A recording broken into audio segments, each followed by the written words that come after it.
Sir, ये water therapy क्या है? इसके क्या फ़ायदे हैं और इसको आम ज़िंदगी में किस तरह इस्तेमाल किया जाता है? ठीक है, बहुत अच्छा सवाल किया आपने। असल में ये वाटर थेरेपी का इस्तेमाल जापान और इसराइल में तो काफ़ी अरसे से किया जा रहा है, मगर अब ये पाकिस्तान में भी कई जगहों पे इस्तेमाल की जा रही है। असल में हमें ये जानना होगा कि थेरेपी किस मकसद के लिए इस्तेमाल होती है और फिर वाटर थेरेपी क्या है। तो थेरेपी का जो इस्तेमाल होता है वो बुनियादी मकसद इसका दवाइयों का जो इस्तेमाल होता है और उसके साइड इफ़ेक्ट जो बॉडी पर आते हैं, इसको रोकने के लिए थेरेपी का इस्तेमाल किया गया है, जिसमें फ़िज़िकल थेरेपी होती है, इमोशनल थेरेपी होती है और आपकी मेंटल थेरेपी होती है।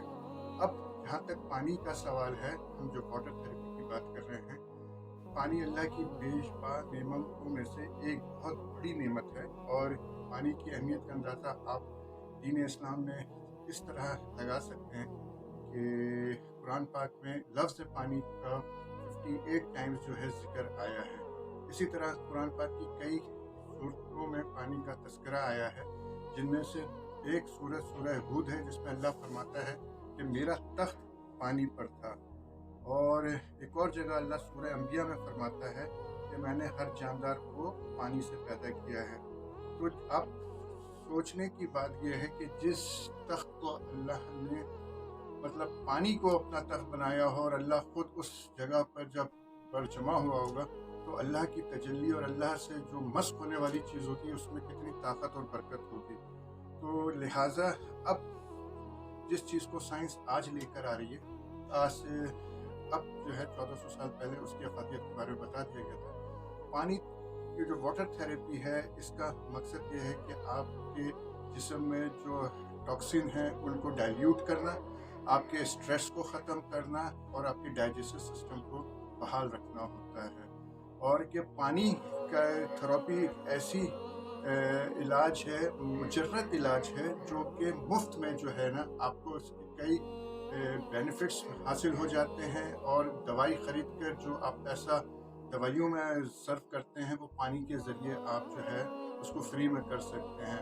पानी की जो थेरेपी है उसको इस तरह किया जा सकता है कि आप जब सुबह अर्ली मॉर्निंग उठते हैं, तो आप कम से कम 2 गिलास जो है नहार मुँह जो है उस पानी को इस्तेमाल करें और तकरीबन 1 घंटे के बाद आप नाश्ता करें।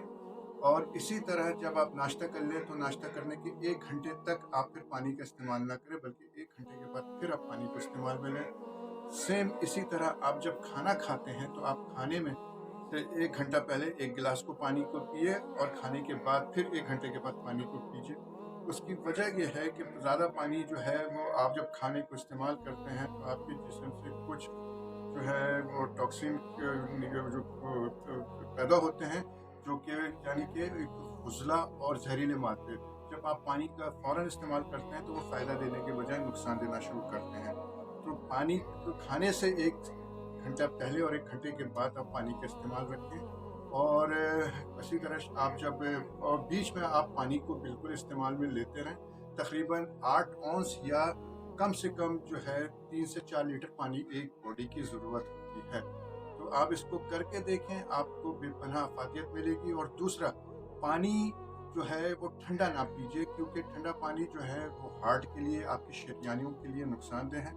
क्योंकि जब आप ठंडा पानी पीते हैं, तो वो ठंडा पानी जब आपकी बॉडी में डिज़ोल्व होने के बजाय पहले बॉडी आपके ठंडे पानी को बॉडी टेम्परेचर पर लाने के लिए आपकी एनर्जी कंज़्यूम करता है, और फिर वही एनर्जी जो आपको वो बॉडी जो लेती है, वो बाज़ दफ़ा आपके दिल से, फेफड़ों से, आँख से, बॉडी के किसी हिस्से से भी वो एनर्जी को वो लेती है और फिर पानी को जो है डिज़ोल्व करती है। तो वो फिर आपको फ़ायदा देने के बजाय नुकसान दे जाती है। लिहाजा ज़्यादा से ज़्यादा पानी को पीजिए। पानी की को अल्लाह ने बड़ी नेमत के तौर पे लिया है, जो आपके स्ट्रेस को, आपके वेट को, आपके और तमाम टॉक्सिन्स को रिड्यूस करने में बहुत कारगर होती है। जज़ाकल्लाह।